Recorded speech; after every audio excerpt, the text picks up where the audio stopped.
If you make gaming content on YouTube, you've probably come to assume that the biggest games offer the best opportunity. More players means more views, means more money, right? It's never that simple. We've gone ahead and pulled the actual data behind what kind of gaming channels are actually growing and earning in 2026. We looked at the entire gaming category on YouTube, the last 12 months of views, the last 2 years of channel growth, real creators, real subscriber numbers. And we've boiled it down to the most popular gaming niches, scored on 3 things: how much it actually pays, how crowded it already is, and if there's any risk involved. By the end of this video, you'll know exactly which niches pay the most with the least amount of competition. And we'll also take a look at the biggest names in these various niches so you can see exactly what it takes to succeed. So let's get into it. 3 factors scored on a scale of 1 to 10: earning potential, saturation, and risk. Earnings potential isn't simply views per channel or per video. It actually depends on who's watching and where they're watching from.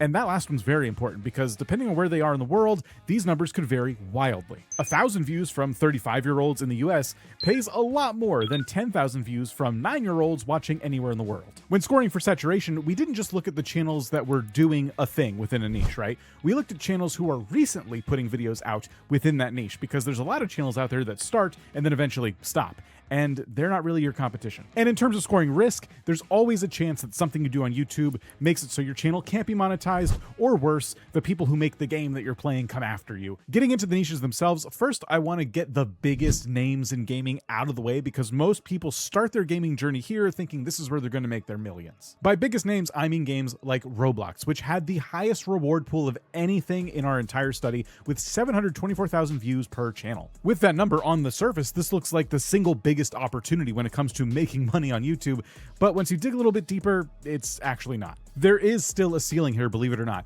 Now, I'm going to get into some channel examples, and throughout this entire video, I'm probably going to butcher a whole bunch of names, so bear with me. If you are one of the channels I mentioned and I butchered your name, I do apologize. So, K proved this ceiling with one video at 12.7 million views, which is 4 times the channel's own subscriber count. Roblemine X, I think, went from 15,000 to 122,000 subscribers. That's 682% growth, which is one of the fastest growth rates we found. But Roblox's audience, and specifically the content breaking out right now, includes things like brain rot memes and horror roleplay maps, which all skew towards an audience that's 13 and under. The thing is, if you're making content for children in that age group, they actually can't have ads personally targeting them due to COPPA laws, and that is going to skew what kind of money earning potential these types of videos have. No matter how many views you rack up, there is a hard limit on how much each view is worth it to a potential advertiser. So while you may see Roblox creators blowing up with millions of views, that doesn't necessarily mean they're bringing home the AdSense bacon,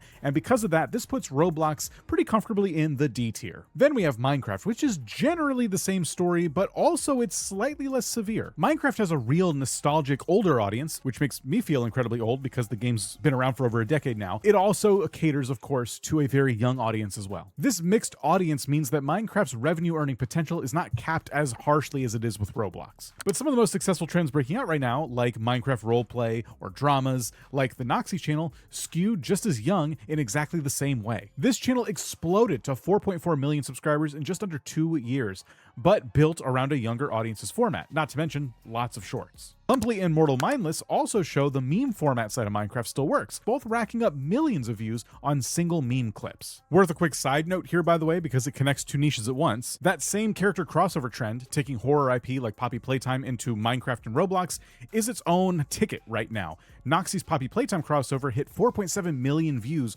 on its own, but it carries a bit more risk since you're mixing someone else's horror IP into someone else's game. And it's exactly the kind of trend that can vanish just a few months after it takes off. So this puts Minecraft in the C tier. And rounding out our platform giants really quick, GTA also sits pretty comfortably in the C tier with a score of 5.9, and that is the highest ranking of this group. Trophies is running an entire GTA Online money-making progression series, 146,000 subscribers, up from 129,000. Especially with GTA 6 coming up, now is a good time to start a GTA channel to warm up an audience for when a new edition drops later this year. For instance, Shri TV built a real concept gameplay format around GTA 6 to major success. Better than Roblox or Minecraft, and unlike some of the other big platform names, a lot of GTA's growth right now is coming from real English-speaking long-form creators rather than lower-paying markets. Also, quick aside, because this is the first time it's coming up, English-speaking markets in general tend to make more money when it comes to advertising. So we're talking about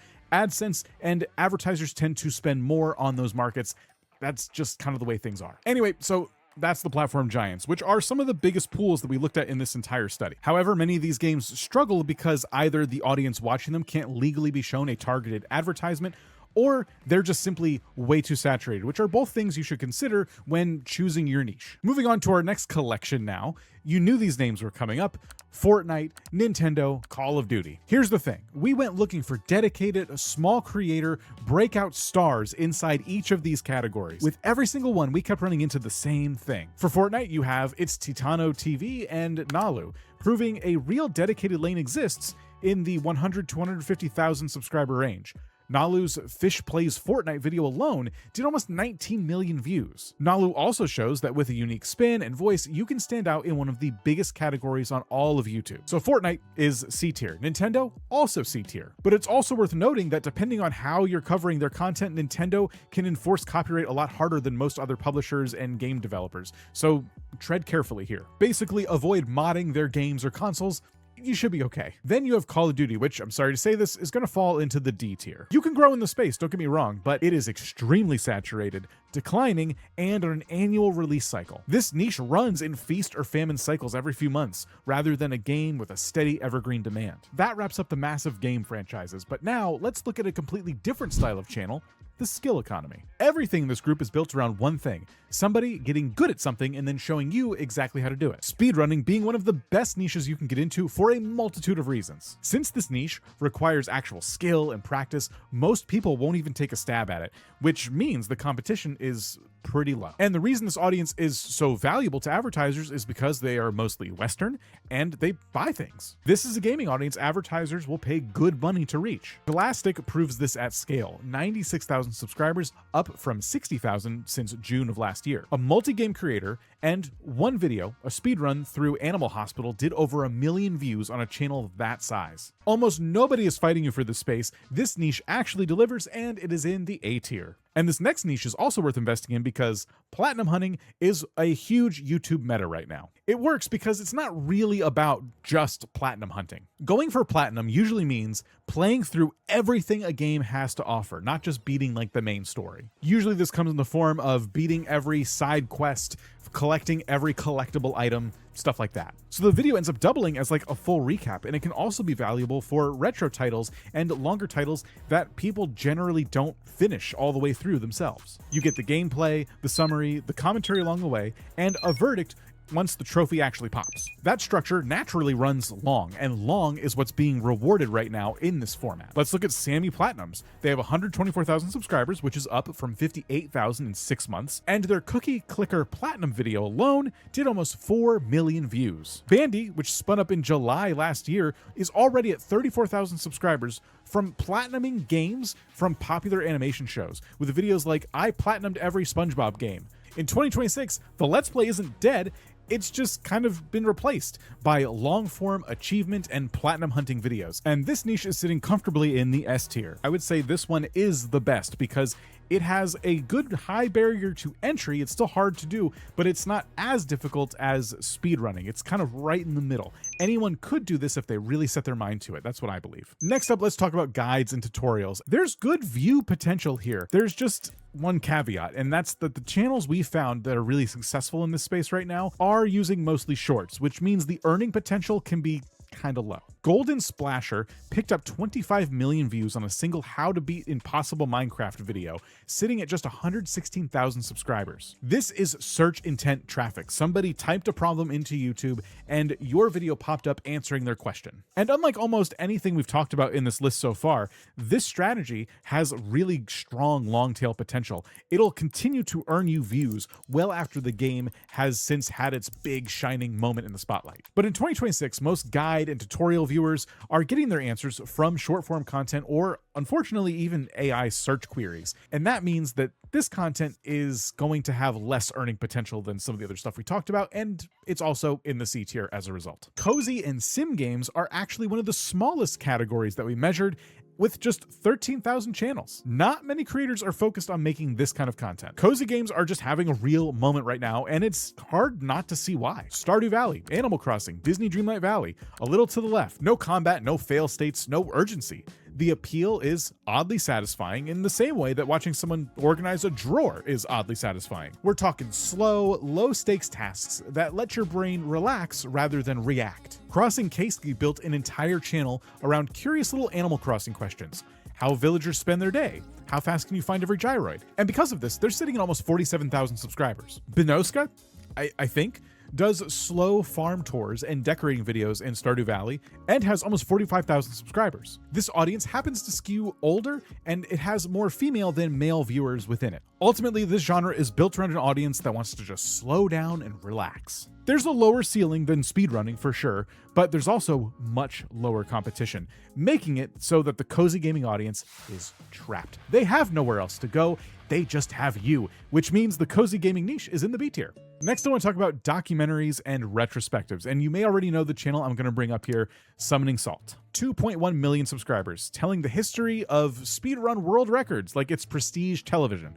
Because it is. What you might not know is this format is thriving well below scale too. Jetro is approaching 100,000 subscribers, telling the story of GTA 5's greatest speedrunner. Polinello has almost 200,000 subscribers, covering the collapse of a RuneScape trading cartel like it's a heist documentary. Blue SR has 263,000 subscribers, doing the exact same world record history format as Summoning Salt, just for Hollow Knight instead. Modular does full retrospectives on decades-old dungeon crawlers, and then there's Lightser, just 12,000 subscribers, the smallest channel in this entire research pass, who somehow pulled in almost 2 million views telling the history of a Roblox obby game most people have never heard of. These are some of the best real advertiser audiences on this entire list. These types of retrospectives on older games naturally leads to an older audience, and older audiences tend to have a little bit more spending cash. It's also a format that allows the video to breathe for a longer period of time. For example, if the viewers are like me, they're skipping ad reads less often because they're doing things while these videos are on in the background, like cooking or cleaning. I'd say that's also similar with the platinum and achievement hunting channels, but this one takes a little bit more research as well. That research means that these videos are more difficult to make, and as a result, that means I'm going to put this category right at the top of the B tier. Story summaries and lore explained videos are the smallest field we measured in this entire study. It also has some of the highest per video performances of anything we measured that isn't a platform giant. Mooseverse went from 15,000 to 115,000 subscribers since May, doing before and after formatted story explainers, with one video walking through the entire Mr. Meat saga hitting over 4 million views. Horror game explainers do pop up quite often in this niche, but story lore and the before and after format works across gaming genres. But I'm going to give you an honest caveat here. Many of the breakout examples we found skew towards kids and teenager-aged folks. This caps the real ad rate below what raw viewer numbers would actually suggest, making this niche just barely miss the A tier. But do this format for a more adult audience instead with games like Elden Ring or Baldur's Gate 3, and the math on this niche gets a lot better than what you're seeing here now. Mobile gaming is the single biggest popularity trap on this entire list. Fourth highest raw views over anything we measured, but it's dead last in real earnings opportunity by a wide margin. Here's why. Nearly every breakout creator we've found in this niche, Free Fire, PUBG Mobile, BGMI, comes out of India or Indonesia or Brazil. Vincent Gaming, Solo FF, Hip Hop Prince, Bahai, all generally good creators, all growing, but they're sitting in markets that occupy the bottom rung of the global ad rate table no matter how many views a video pulls in. Simply put, when it comes to ad dollars, this is a geography problem. I do want to point out one nuance though. This doesn't automatically apply to every mobile game out there. Gacha titles with real whale spending behind them like Genshin Impact, live service RPGs, they carry a completely different set of economics with real purchase intent.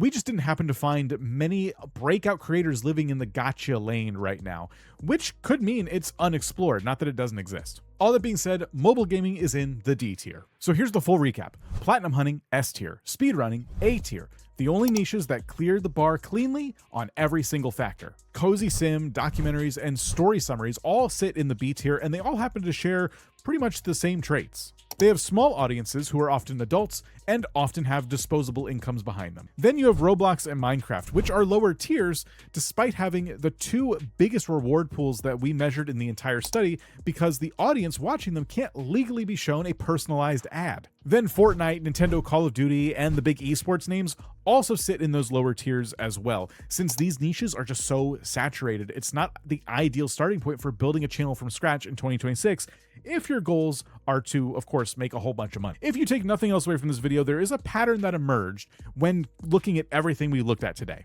The biggest audience on YouTube doesn't automatically represent the biggest earning potential on YouTube. What you want to do is find the audience that currently nobody's really fighting for and consider niching there instead. That is where the real money is hiding. But knowing these things is only half the battle, because the rules on YouTube have changed. They're changing all the time, and we break it all down in this video right here. So go watch this next.